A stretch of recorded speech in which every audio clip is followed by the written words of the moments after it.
This podcast is sponsored by Talkspace. You know when you're really stressed or not feeling so great about your life or about yourself? Talking to someone who understands can really help. But who is that person? How do you find them? Where do you even start? Talkspace. Talkspace makes it easy to get the support you need. With Talkspace, you can go online, answer a few questions about your preferences, and be matched with a therapist. And because you'll meet your therapist online, you don't have to take time off work or arrange childcare. You'll meet on your schedule, wherever you feel most at ease. If you're depressed, stressed, struggling with a relationship, or if you want some counseling for you and your partner, or just need a little extra one-on-one support, Talkspace is here for you. Plus, Talkspace works with most major insurers, and most insured members have a $0 copay. No insurance? No problem. Now get $80 off of your first month with promo code SPACE80 when you go to Talkspace.com. Match with a licensed therapist today at Talkspace.com. Save $80 with code SPACE80 at Talkspace.com.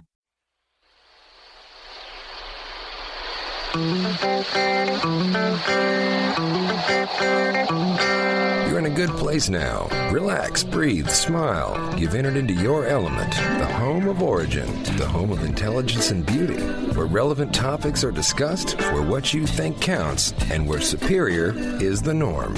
You are listening to Perspectives with Ashley Burgess. Welcome back live to Perspectives, and I'm your host, Ashley Burgess. You know, tonight we're talking about that the way that people drive seems similar to the way that they live their life. You know, I've learned a lot watching traffic and traffic patterns, and I think that's interesting because when you look at traffic patterns and you watch traffic, it's kind of almost like an exercise in profiling.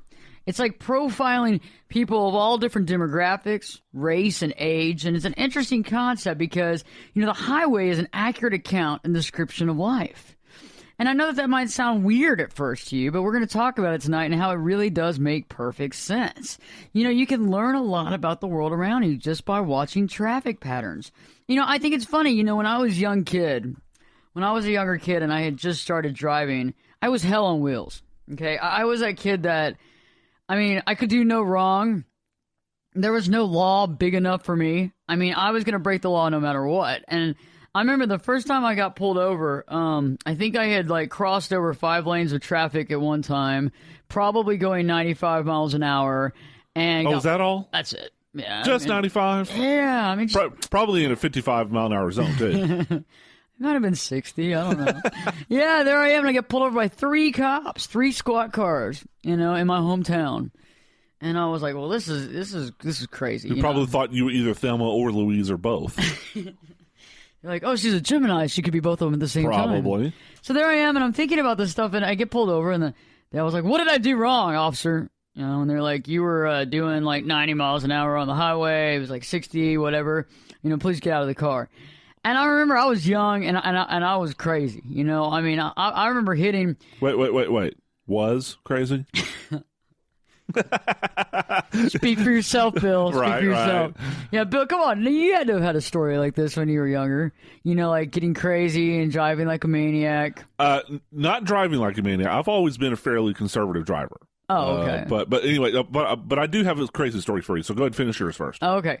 So, you know, it was interesting. Yeah, I got a ticket and I got held up by the police for about a good hour of my time, which meant that I missed curfew, which was so fun in my family because my curfew was very, very, very early, and I lived in a very strict family. My dad was kind of the guy that was in charge. You know, my mom just kind of accepted things, you know, went with it. If my dad said, this is the law, that was the law. And I remember I got grounded for 2 weeks. It was either grounded for 2 weeks or maybe, no, I think it was actually grounded for a month, or I take prom out, or I miss my own prom. And I said, I'll take the month. And so I remember that, though. It was all because those cops pulled me over. Yeah, that's why I lost my curfew. That's what happened. But, yeah, no, it's interesting how sometimes the younger we are, the crazier we are. And I even know when I'm watching traffic patterns, you know, like the person that's, like, darting in and out of lanes that is going so fast. And it's funny how a lot of times they're in very tiny cars. Right. With lots of stickers and bumper stickers on the car. That's always pretty funny. And some of them are just like kind of crazy bumper stickers. And, you know, like you kind of know the age group and the dynamic of that person, you know? Yeah. And some of them are just like fast rabbits in and out of traffic, going crazy. And it kind of reminds me of how I was when I was a kid. I mean, it just does. Well, this is a scientific fact, Ashley. Our cerebral cortexes, which is the thinking part of the brain, and especially the centers of the brain that have to do with judgment, usually don't fully develop in most people until you're into your 20s, in early 20s, 25, something like that. So, young people, they do things. I'm like, what are you doing? Well, I mean, it's like my grandfather used to say, I don't have a lick of sense. Well, I mean, at that age, I didn't. As far as that goes, I mean, I can look back on it now, and I'm like, yeah, I mean, I don't know what I was thinking because we weren't. Because we weren't. So, yeah, I mean, I totally believe that young people will do crazy stuff. I mean, it's kind of part of the rite of passage, though, isn't it? I think so, but if I would have known now, like what I know now, and it would have been back then, man. Right. I would have prevented so much stuff. Exactly. If you can go back and prevent forest fires, I'd be going back there, right. Prevent all kinds of fires, you know what I'm saying? But I think it's interesting that the way that people drive really is similar to the way that they live their life. So let's talk about the one group. Let's just call them Group A. And it's not because they're the best or the worst. Let's just call them Group A. Is that erratic driver. Okay. Completely erratic. You have no idea what they're about to do. And they're constantly doing that stuff all the way down the highway. I mean, they don't have any regard for anybody else but themselves. These are the people that are the reason the term defensive driving was invented for. I mean, and I actually that's why I don't have any crazy driving stories, because I've always been a fairly conservative driver. Because it was hammered to me early on that everyone else on the road is probably an idiot.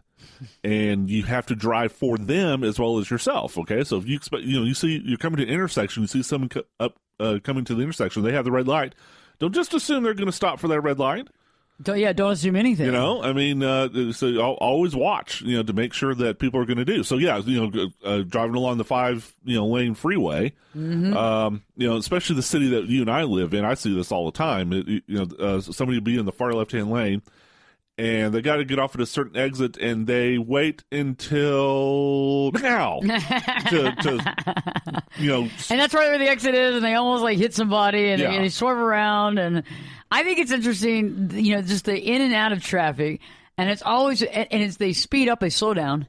They speed up, they slow down, they speed up, they slow down. And that drives me nuts. And you're just like, this is insane. And think about how a lot of these people that are the type A erratic drivers probably live their life. They're constantly all over the place. They're probably somewhat, they don't think about anybody else. Nobody else exists in their life. I mean, everybody else probably exists for something for them. You know what I mean? And we know a lot of narcissistic, kind of erratically crazy people. Yeah. That have a tendency of being that way, where, they'll walk right over you at a restaurant, not even think twice about it, I mean, like you were in the way. Yeah, literally no concern for anyone else but themselves. No, it's all about them. Yeah. And it's interesting how those erratic drivers, I mean, let's take out the people that are on too many drugs and the people that have drank too much. Which hopefully that's another group that you got coming up. But anyway. And if you don't have it, let's invent that group. That's definitely a group of people. Yes. And that's how they live their life too. But I think it's interesting, these erratic drivers. And I always think too, the interesting thing about the erratic driver is the car that they've picked out. The car, their uniform might as well be. The uniform that they drive around in is always kind of interesting too. Well, and you know what a advocate I am for public transportation. Yes, I am. And I do take public transportation whenever I can. And I mean, could I do it more, rather than drive my vehicle? Well, yeah, sure. And sometimes the convenience of driving a vehicle wins out.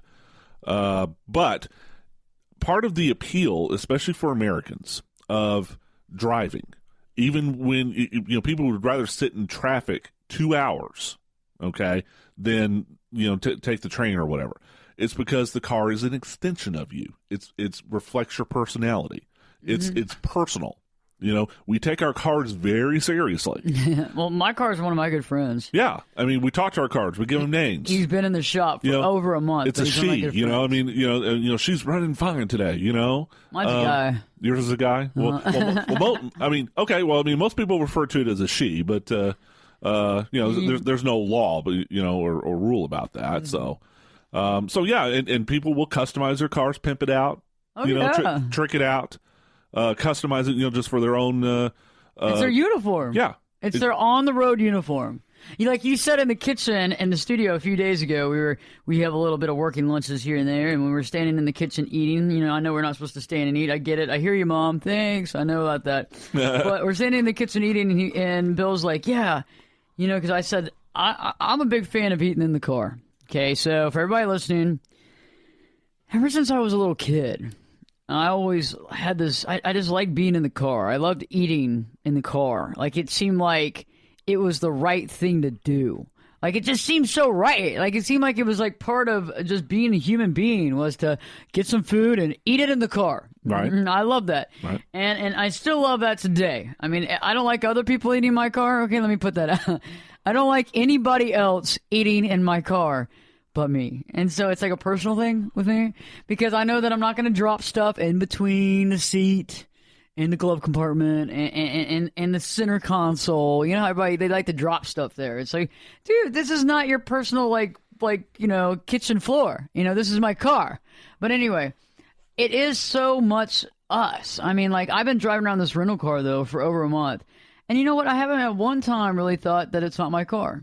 I mean, I guess me and the rental car became friends pretty quick. You bonded. We bonded. And I'm a good friend, and I take care of cars, and so it's probably wow, this is nice. Somebody actually cares. And, I'll give a little tap on the top, when I'm driving, and give a little caress. Yeah. Well, cars have personalities. They do. You give a little caress, a little nod, a little hug. Yeah. I give hugs. I talk to them, too. I do talk to them. I talk to my truck. You do? I talked to my car too. And of course, I just had to put my truck in the shop the other day for what turned out to be a fairly minor repair. Perfect. But a couple of days leading up to it, I was like, okay, baby, just get through today, and then tomorrow we'll put you in the shop. Just easy does it. I mean, I was sitting there going, just hang on for another day or two. But it all worked out for you. Yeah, it did. I think it's the same as plants. I mean, to a degree, and I know that there's machines, and I know that there's a difference, but I think any type of energy that you talk to in a positive manner will respond back in a positive manner. That's why I always think it's funny when people that always hate their cars and they always talk about how much they hate their car. Right. It always breaks down. It never fails. Oh, and people who hate their cars are just they are miserable in life. Have you seen that? Yes. When they hate their car, it's like their whole thing. Yes. It's all the energy around them is really funky. They'll and they never wash the car either. It's like an argument with the car. They let it rust. Yeah, they're like, I hate this car. And you'll look at it and you're like, dude, go take care of your car, man. I mean, it needs help. And they're like, no, not that car. And it's just like, why? Because you could probably bond with the car, but then the car always has problems and something happens, It's like they want it to get stolen or something. I don't understand. So when we return, we're going to be talking more about the way that people drive is similar, how they live their life.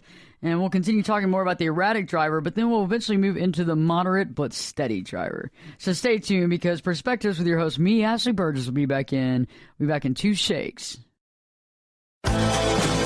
This podcast is sponsored by Talkspace. When you're really stressed or not feeling so great about your life or about yourself, talking to someone who understands can really help. But who is that person? How do you find them? Where do you even start? Talkspace. Talkspace makes it easy to get the support you need. With Talkspace, you can go online, answer a few questions about your preferences, and be matched with a therapist. And because you'll meet your therapist online, you don't have to take time off work or arrange childcare. You'll meet on your schedule, wherever you feel most at ease. If you're depressed, stressed, struggling with a relationship, or if you want some counseling for you and your partner, or just need a little extra one-on-one support, Talkspace is here for you. Plus, Talkspace works with most major insurers, and most insured members have a $0 copay. No insurance? No problem. Now get $80 off of your first month with promo code SPACE80 when you go to Talkspace.com. Match with a licensed therapist today at Talkspace.com. Save $80 with code SPACE80 at Talkspace.com. Turn it up and jump in the deep end on Perspectives with Ashley Burgess. The water's warm and there's a swim-up bar. Glass of perspective, anyone? Now, here's Ashley. Welcome back live to Perspectives, and I'm your host, Ashley Burgess. Tonight we're talking about the way people drive is similar to how they live their life. And it's so true because when you really watch, traffic patterns, if you really take a second to watch traffic patterns when you're in traffic and you're driving, it's an exercise of profiling, ages, races, sexes, cars. I mean, it's very interesting. And I think it's interesting that Group A that we were talking about right before the break is the concept of the erratic driver. You have the erratic driver is the one that's all over the place. They're extremely fast. They're in and out of lanes. They don't care. They're cutting through lanes. They're swerving in and out of the other lanes. They're stopping. They're starting.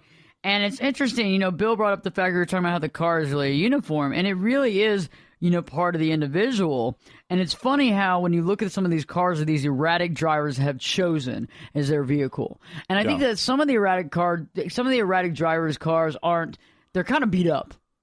They kind of look beat up because they've probably been beaten up because they've gotten hit. Right. They've hit other people. You know what I'm saying? Where you got one of the mirrors is off, or it's like hanging. One of the side mirrors is hanging off on the driver's side or on the passenger side. Yeah. And I remember when I was a kid, I had one. Yep, I had both mirrors hanging off at one point. Yeah, when I was a kid, of course, my mom, single mom as a teacher, so obviously she didn't have a lot of disposable income. We drove a lot of crappy cars. You did? Yep. What was the crappiest one? Oh, gosh. It was a green Buick. I want to say Buick. And I don't even remember the model. It was just a fairly typical sedan, but it was a 70-some-odd. Yeah. And it was bench seats, vinyl seats. So, of course, when it got hot, then, you burned yourself. Right. And, just smoky, smelly exhaust. And it was one of those cars you had to turn it over for a while,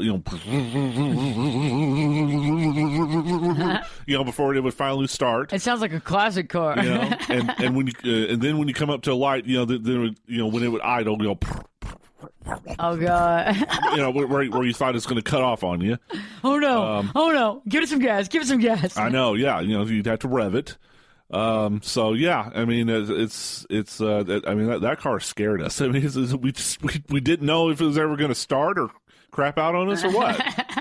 That's interesting. Yeah, it's like the car. I remember when I was younger, my first car got hit. So the first time I had a mine too. Yours too? Yeah. Really? Tell your story first. Gosh, it was a girl I knew from school.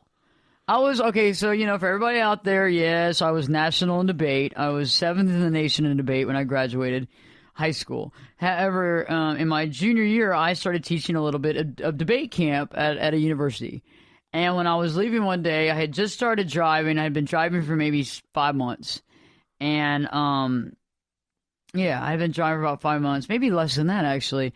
And this girl was following me to the Gap store. We were going to the Gap. That was the cool thing. I was going to say, yeah, you just dated yourself there. Things have changed, right? And we were going to the Gap, they still have Gap stores, but, it's no longer like the hip teenage hangout. Like 90210 and right. Melrose Place. I guess that was a little before that. But yeah, so we're leaving, and it's raining really hard. And I told her, I said, slow down. I said, hey, slow down. Be careful. It's raining really hard. Where she was behind me.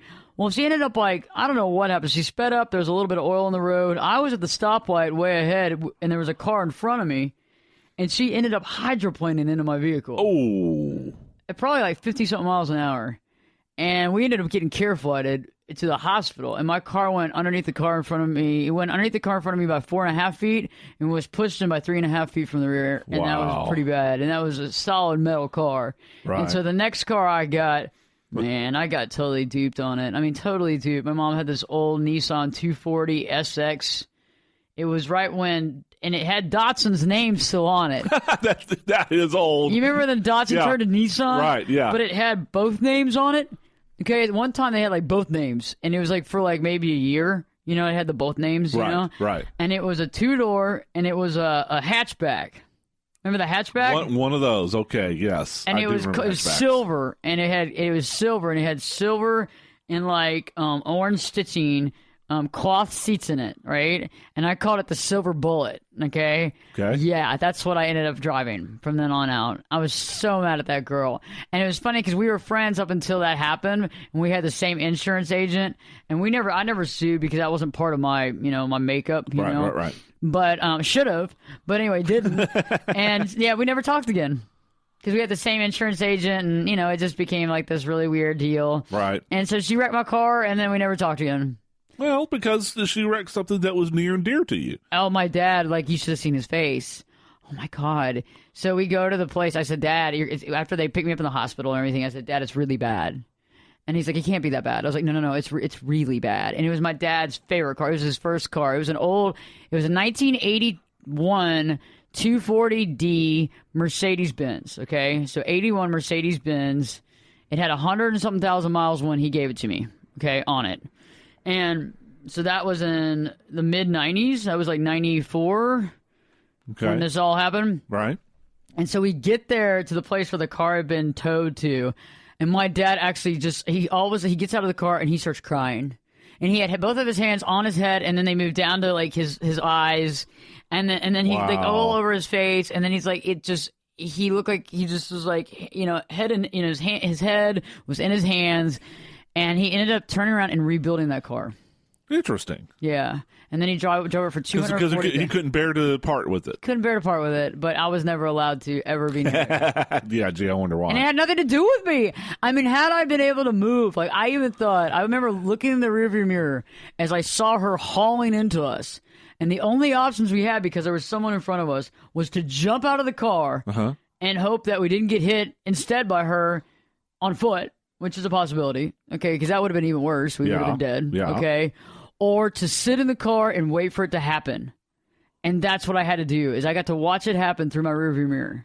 Awful. That's why I ended up going to care flooding. Because which, by the way, my tension was so bad. You're wrong about one thing. It did have something to do with you. See, I mean, even though the accident wasn't your fault, some people are just accident prone. I'm not accident prone, though. And, well, I mean, your dad didn't know that at the time. No, I mean, no. You're just a new driver. Oh, yeah, I was a brand new driver. But, I mean, you just have this sense about some people. You don't want them near your car because something bad's going to happen. Well, that's why that girl I never spoke again. Yeah, You know what I mean? Because I knew and her car had no scratches almost. Of course I couldn't believe it. Yeah, later on, my dad apologized because, I'm one of those people that I've driven my dad all over the countryside. You know what I mean? Yeah. And my dad respects my driving, but at the time, you're right. He didn't know. He didn't know. Because you're only 16 at the time. Yeah, and I could be one of those erratic drivers. And, right. And so, yeah, he probably was thinking, "Oh my God, keep her away from the car." And of course, we have the stereotype of the woman driver, right? Oh yes. So I remember real quick before we go into these, back to the erratic driver and into the moderate and steady driver. So the Silver Bullet was a standard. It was not. It wasn't an automatic. Okay. So my first vehicle was too. Oh really? Okay, because mine was an automatic. Then I went to standard, and I didn't know how to drive a standard. My very first vehicle was a. Now keep in mind I'm from West Texas originally, right? It was a white Ford F-100 pickup, half ton pickup. Okay, kind of like the old style pickups, that you see on farms back in the day. Oh yeah. And it's 3 on the tree, 3 speed standard shift. On the steering column, right? Oh, that's cool. And the huge clutch that you just had to use leg muscles to push in. Okay. Yeah. And I think that's why I'm a conservative driver because I learned on a standard shift, big vehicle like that, and you can't drive one of those things like a Mercedes or you can't drive that like a Lamborghini hell, or whatever. I mean? You got to go slow. Right. I mean, just trying to take an 18-wheeler like just that. to engage the clutch out of first gear takes some timing. Yeah. And I'm not the most timing oriented person in the world, so it took me a little bit. So Honesty anyway, is the best policy, though. Well, yeah. Well, I mean, so anyway, yeah. So I was like 16, only 3 months of my driver's license, and Mom was in the passenger seat. We were going to run an errand. I'd never been to this particular section of town before, at least driving anyway. Okay, so Mom, what do we do? Okay, go through the intersection. Fine. At the very last second, no, turn left.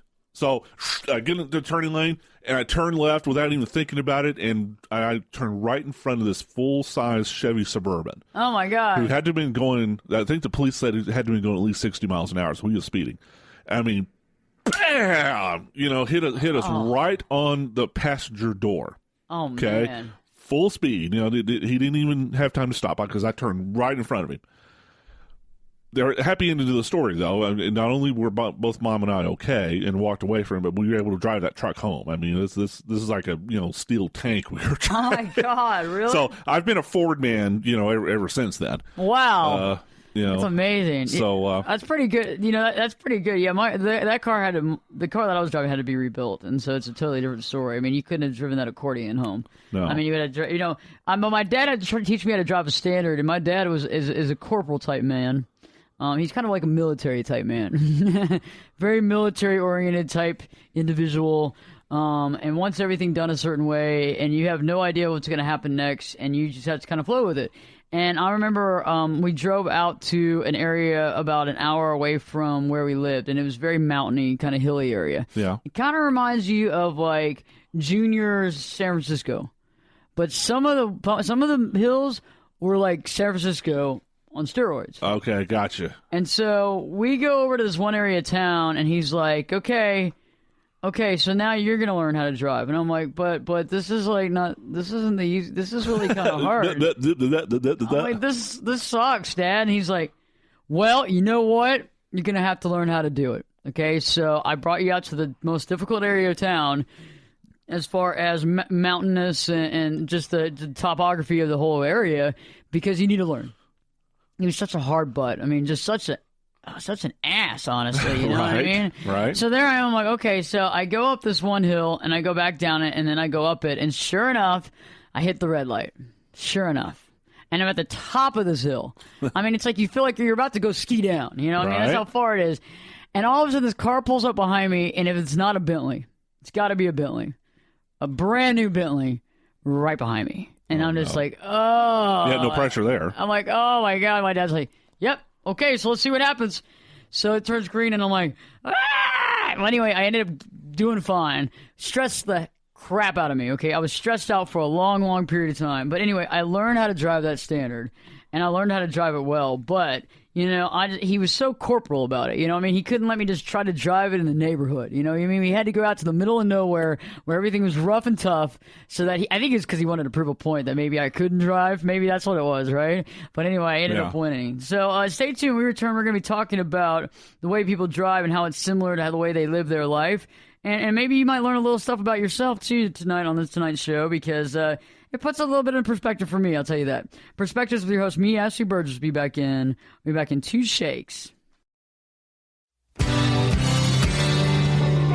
This podcast is sponsored by Talkspace. When you're really stressed or not feeling so great about your life or about yourself, talking to someone who understands can really help. But who is that person? How do you find them? Where do you even start? Talkspace. Talkspace makes it easy to get the support you need. With Talkspace, you can go online, answer a few questions about your preferences, and be matched with a therapist. And because you'll meet your therapist online, you don't have to take time off work or arrange childcare. You'll meet on your schedule, wherever you feel most at ease. If you're depressed, stressed, struggling with a relationship, or if you want some counseling for you and your partner, or just need a little extra one-on-one support, Talkspace is here for you. Plus, Talkspace works with most major insurers, and most insured members have a $0 copay. No insurance? No problem. Now get $80 off of your first month with promo code SPACE80 when you go to Talkspace.com. Match with a licensed therapist today at Talkspace.com. Save $80 with code SPACE80 at Talkspace.com. If you're a maintenance supervisor for a commercial property, you've had to deal with everything from leaky faucets to flickering light bulbs. But nothing's worse than that ancient boiler that's lived in the building since the day it was built, 50 years ago. It's enough to make anyone lose their cool. That's where Grainger comes in. With industrial-grade products and dependable fast delivery, Grainger can help with any challenge, from worn-out components to everyday necessities. Call, click Grainger.com, or just stop by. Grainger, for the ones who get it done. This is Jake Busey, and you're listening to Perspectives with Ashley Burgess. Welcome back live to Perspectives, and I'm your host, Ashley Burgess. We're talking about the way people drive is similar to how they live their life. How we drive is similar to the way that we live our life, personally and professionally. We talked about the erratic driver, the one that goes in and out, goes all over the place, extremely erratic, extremely fast. And there was a time in my life when I was a younger kid where I was that person. And it wasn't until I got the silver bullet when I became that person. Because I kind of felt like I had been duped by that girl by hitting my car. car, and I got to that point where, you know what, this car is 1984. It's 11 years old or 10 years old or whatever it was, and you know what? I don't care. And so I became that erratic driver. In and out, and didn't care because I guess you still are. I've driven in cars with you. You scare me. Cat, got your tongue?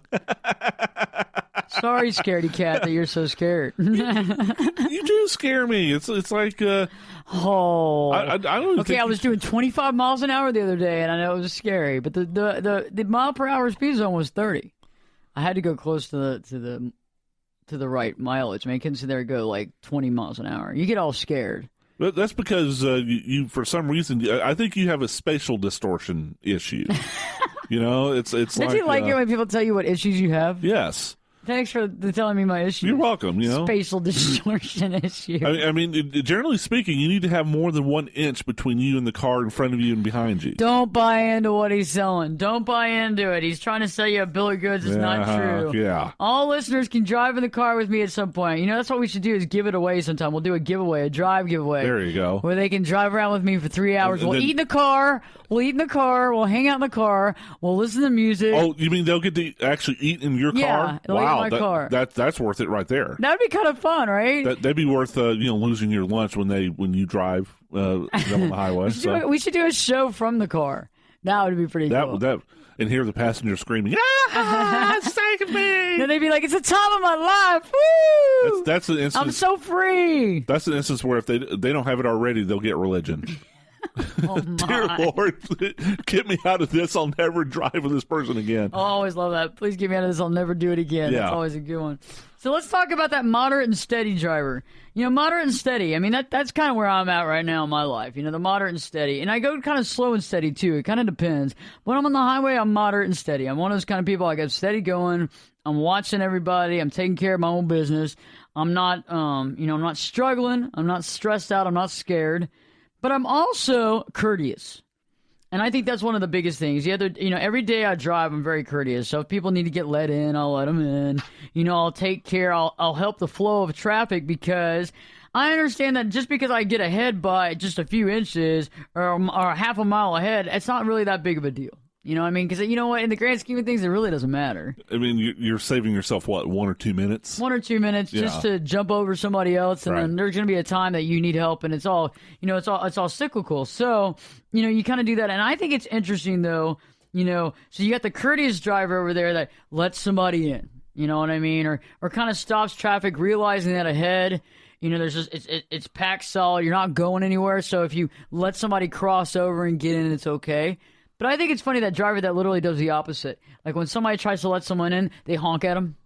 They honk. They try to cut them off. Mm-hmm. You know what I mean? You're just where are you? I mean, where are you at that you got to get there a minute before everybody else does, And I had that happen earlier today. It was one of those erratic drivers that literally just makes the lane all of a sudden a 2-ply. Yep. Where you're like, dude, I'm in here still. I mean, I'm still in the lane. You know what I mean? Now you want to be in the lane with me, but I got nowhere to go. You know what I mean? There's a shoulder, but now I got nowhere to go. But now you're going to so I just stopped. I slowed down, and I just let them go. And they're about 100 miles an hour. And that's the safest thing to do in that type of situation. Yeah, see, I mean, like I said, I fall in this category, too. I mean, I'm more on the moderate conservative side of the group. So you're more of the slow and steady. Yeah, I mean, for a few reasons. I mean, for one, I I still drive a Ford pickup. It's a stick shift. It's a 6-speed. Okay. V6, 4.2 liter engine. So it's got fairly good get up and go, but it's a standard shift. Okay, so you're not going to be able to just again your truck with a standard shift. Yeah. Which typically is more slow and steady. Yeah, and also I try to drive either at or just under the speed limit anyway, just to conserve gas. Yeah. I prefer not, to have to fill up my gas tank every few days. Oh, I agree. It gets kind of crazy. Because especially as we've seen in the past few years, that can get a little expensive. Well, I think it's interesting how the different levels of driving, unless you've always been like this. So some people like you started at an early age, and whether it was upbringing or technology, vehicle, speed of vehicle, area of town, you've always driven the same way. But I think a lot of times through life, a lot of people change because of their lifestyle changes. So, what might have been the erratic 17, 18-year-old can turn into the moderate steady. It can turn into the courteous driver based on what's going on in their life. Especially, I've seen this transition, especially when someone becomes a parent.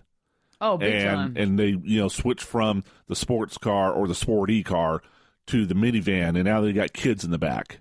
Exactly. And they're like, oh, my God. And they're the freak out. They're the ones that start freaking out. Right. They're the ones that go the extreme other way. Yes. It's like you got the person that didn't believe in anything, and then they're going to church 5 days a week, and they're telling you how bad you are. You know what I mean? Slow down. Just slow down. There are kids here. And they're the ones that buy all the little, the stuff for the street, for the neighborhood that's got all the neon kid, plastic stuff out there that says slow down. And then they've converted. Praise Jesus. And they start yelling at everybody driving down. Just slow down. You know what I mean? What are you doing here? I mean, this isn't the highway. You know what I'm saying? Yeah.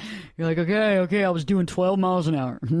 But I'll remember next time I need to go 9 when I go in front of your house. Yeah, you're right. It's like they go from extremes. But I think that most of the time in our life, when we're living in a certain way, based on the structure of being happy, okay, so for the most part, based on the structure that we're happy and we're not chasing after something, I think that we basically go from being erratic to being moderate, to be moderate and steady, to being slow and steady. And I think that with each passing year, for the most part, we become more courteous to other drivers just as much as we become more courteous to people in our life. Like we care about the same amount. We start caring for people more. We start realizing that we have a finite amount of time. Right. When we were kids, we don't think about that. We never think about, oh my God. Okay, you're not over there doing the math. Well, I mean, I was, because I had that condition, and that's another reason why I drove like a bat out of hell, is because I was like, hell, if I'm going down with a vengeance, you know what I mean? In a blaze of glory. Yeah, I mean, I'm going to just go right off a cliff, you know? Fireball, Ashley. Fireball, yay! Instead of Thelma and Louise, it's Thelma and Ashley, holding hands, going over the cliff. Yeah, I'd be like, girl, get out of the car. Let me drive. let me drive this car, sweetheart. So, I can drive it better than you can. Yeah, no, it's like I feel like, that was a different change in my situation where I was going through health problems and health issues and undiscovered health issues. And when you go through those types of things, you have a tendency of feeling a little off. And also, you just don't know. You just don't know what's going to happen next. And because, doctors are telling you whatever, you have a tendency of just going, well, I'm going to live my life. And once I got past that, I was really, and I got more understanding, and I finally got a title for what it was, and I got all that. It changed things, and over the course of my life, it's changed things. And the more that I've gotten to where I want to be at, as far as where I always saw myself being, I'm not in a rush. You know what I mean? Like I'm not in a rush. I'm certainly not in a rush to die. Okay, right. But I'm definitely not in a rush to.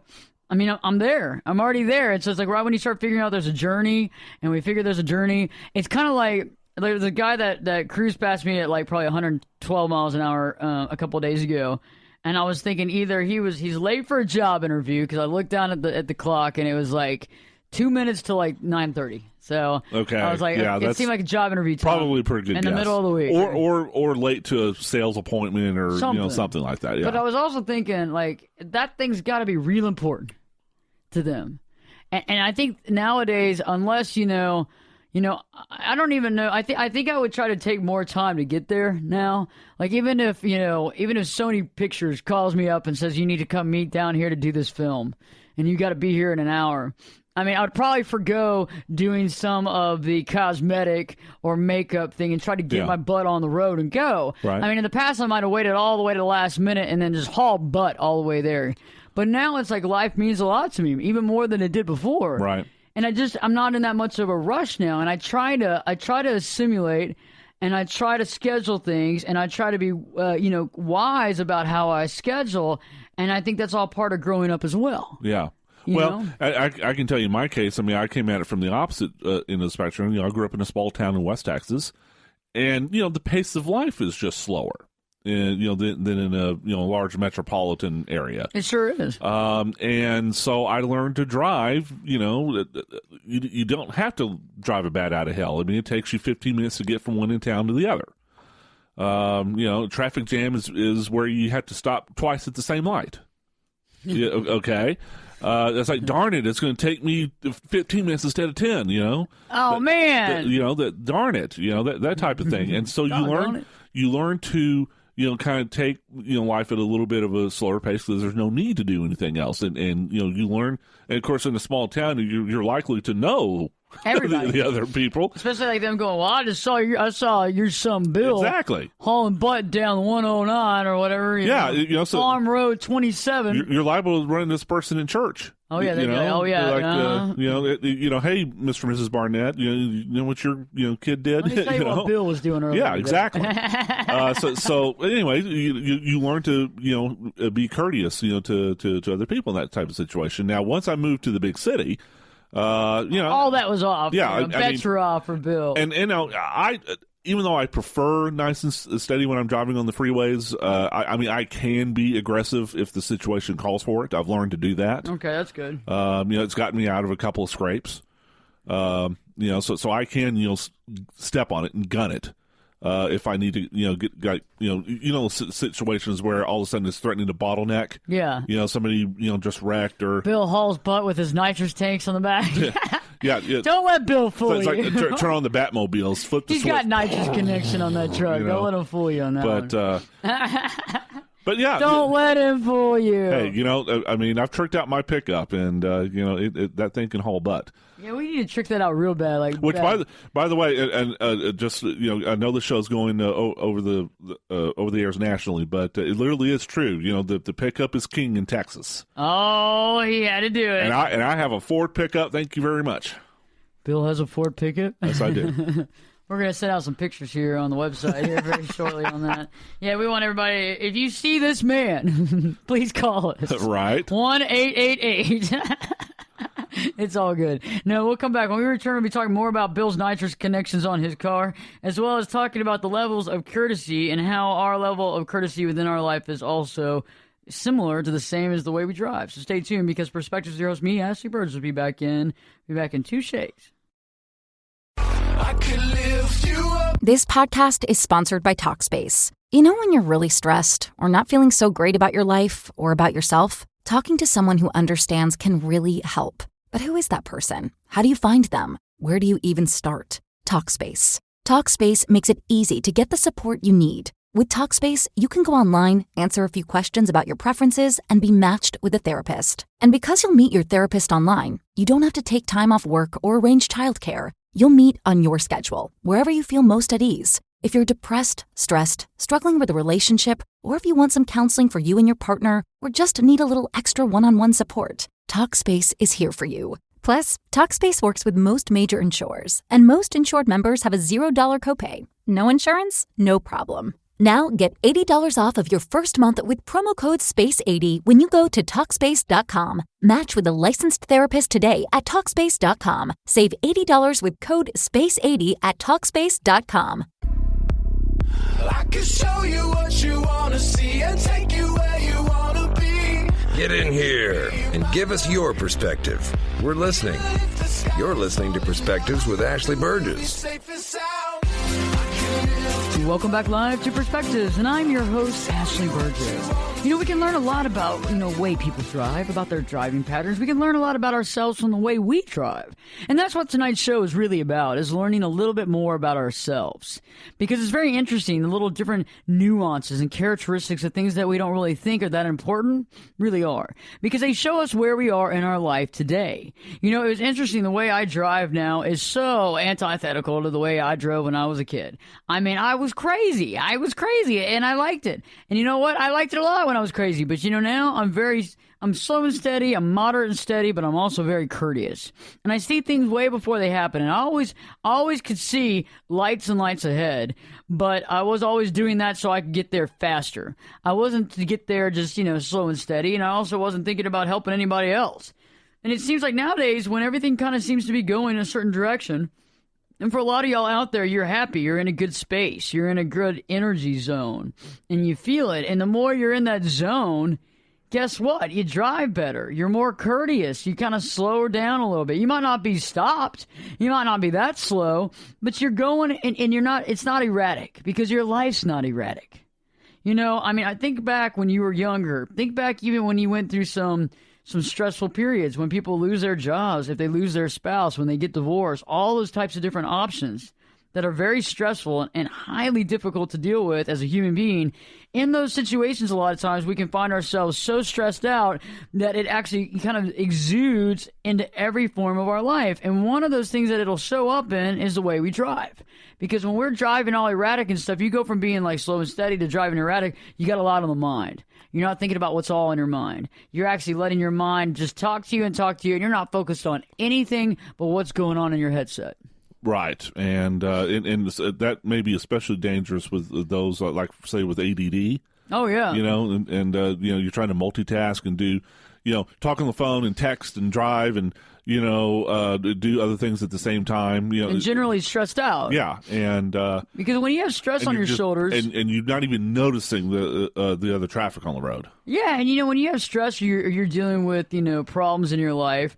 A lot of times those problems are plaguing you, and until you do like some help as far as really doing some breathing techniques and really slowing it down and being able to observe that conversation in your head, it's still going to happen. And so sometimes when we go through a stressful situation, we drive faster.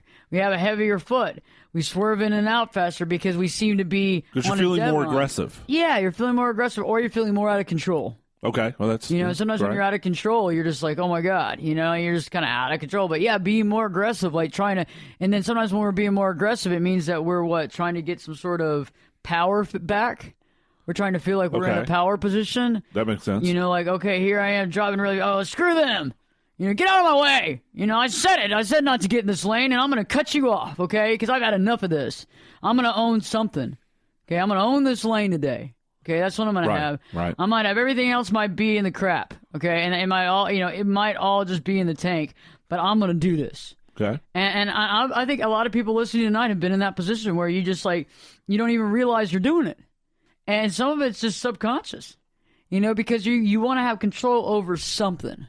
And whether it's this, and you don't even have control really over it, but you got to think about something, and that's why I think a lot of times when you see drivers that you put your turn signal on, and you try to get in the lane, right, and instead of them just letting you over, they got to honk at you, yeah, or they got to kind of cut you off.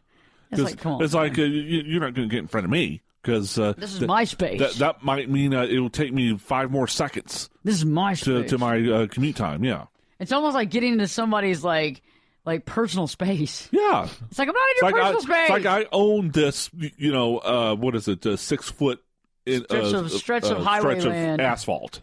Yeah. In the third of the right lane. Yeah, don't you dare get in my space. It's funny. I mean, it's not like you're in the car with them. I mean, I understand if I catapulted myself into the car, and began to breathe on them while I'm eating tuna fish. I get it. I understand if you have a problem with me getting in your space that way. But, I mean, I'm just trying to get in the lane. And I think a lot of times we go through these processes in our life. And so if you can estimate yourself and look at yourself, and so some of y'all actually right now are driving. You are in the car. You're driving this very minute. How are you driving? What are you dealing with in life? Are you erratic? Are you the moderate to steady? Are you the slow to steady? Okay. Also, what about the level of courtesy that you're at? How courteous are you to others? Because I think the more courteous we are to others, it also says, guess what? It's a direct correlation to, do we play well with others? Remember when you were a kid and they asked you, like in kindergarten, and one of the deals is play well with others or doesn't play well with others? Right. How well do you play with other people in your life? How well do you deal with other people in your life? And I bet you those type of people will drive things like sedans, and maybe minivans or SUVs, nice and not flashy cars, just steady cars. Well, but I mean, I drive a sedan, but yeah, you're right. Well, yours is more of a flashy type sedan. At least I think so. But I slow it down. I'm very courteous, though. I'm a very courteous driver. I think it comes with. You sound like Dustin Hoffman. I'm a good driver. I'm a good driver. Dad let me drive what is it? Drive in the driveway. Drive in the driveway. You let me drive in the driveway. 42.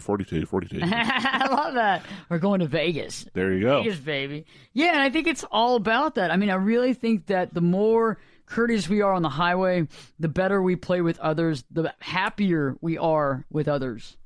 And even if we're not really happy with them, you deal with them. And you got, and we kind of think about it where it's not all a means to an ends anymore.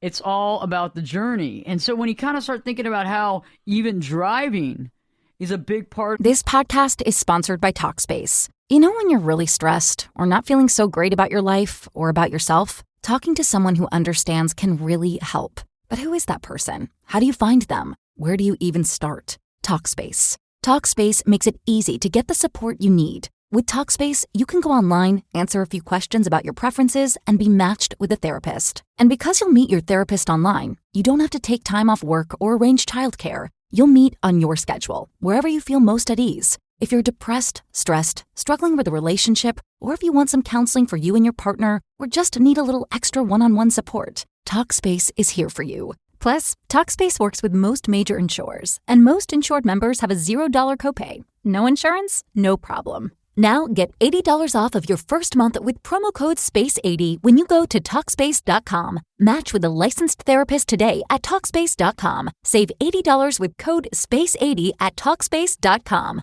At Kroger Pharmacy, care is what's most convenient for you. Care is being here when you need us. We're open evenings and weekends. Care is helping you save more. Most insurance plans and discount cards are accepted at your local Kroger Pharmacy.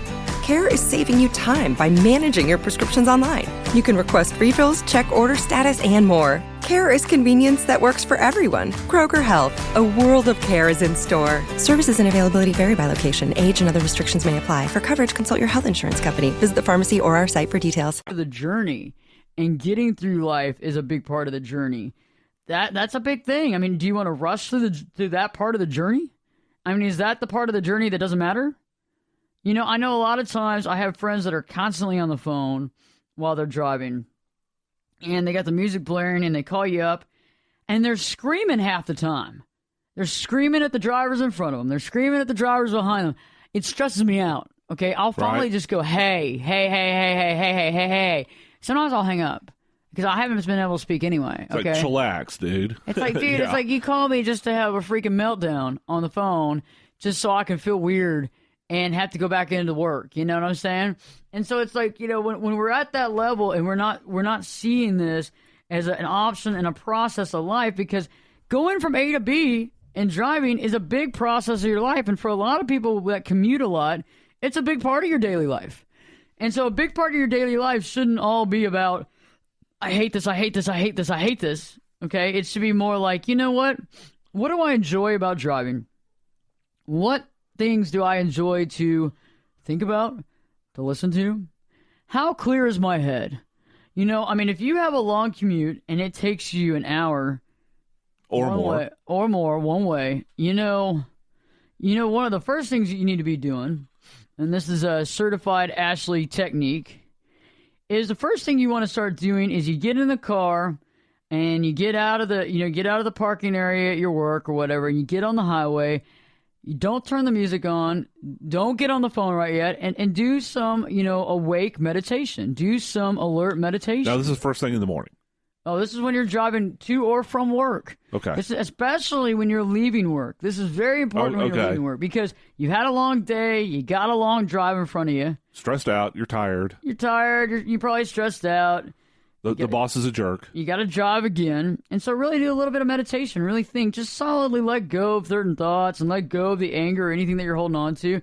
Do some deep breathing exercises as well, which always helps. Which, quick interruption, Ashley. Driving when you're angry is the worst thing you could possibly do. Oh, yeah. Never get behind. It's almost as bad as driving drunk. Never get behind the wheel of a car if you're angry. It's a bad idea. Yes. I've done that before when I was younger. I understand. I've done it too. And it happens. We make bad decisions, right? And you're glad that nobody got hurt, and you're glad that you didn't kill anybody. Right. So, yeah, do some meditation. Do some deep breathing. Also, it's amazing how when we start realizing that this is a journey and it's not just a means to an end, you're able to be more aware of certain nuances. I always like to pay attention to, tag numbers. I always like to look at tag numbers. I'm a big numerology fan. I love numerology, and I really get a lot of information from numbers. And that might be something that you pay attention to as well. As well as just certain atmospheric scenarios, looking at the clouds, seeing the different types of coloring in the sky, but just being aware of life. You know, anytime that the temperature is not bad, even on the highway, I'll pull down one of the windows and get some fresh air. And, you know, and then eventually you can listen to some of your own music. You know, calm music, not crazy music, but calmer music, because you know what? A lot of times in traffic, you're not going the speed of the music, and that becomes a problem. Well, you start getting, you know, impatient, and you start riding people, you know, real close. What about Metallica? That calms me. Okay, Bill, that's coming up. Him and his nitrous, it calms him down. Do you listen to Metallica? I do.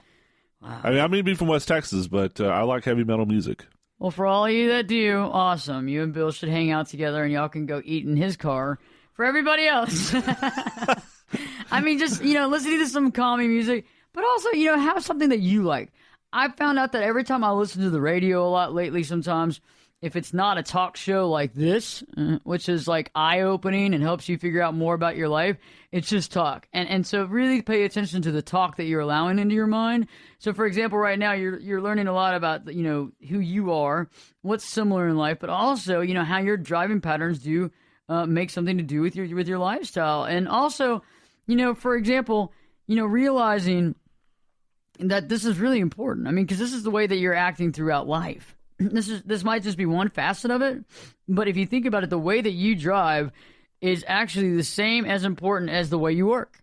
It's the way that you deal with your friends. I mean, if you're angry all the time, you're going to be angry on the road all the time. If you are erratic with everybody in your life, you're going to be an erratic driver. It's just the way it is. If you are steady and you're calm and you're courteous, then you're steady and calm and courteous throughout your life. You're doing that in the work environment. You're doing that at home. And if you're not doing that, begin to recognize what is not working in your life. Recognize what are you not allowing to work in your life. And recognize what seems to be giving you a lot of stress that's causing you to be erratic instead of calm.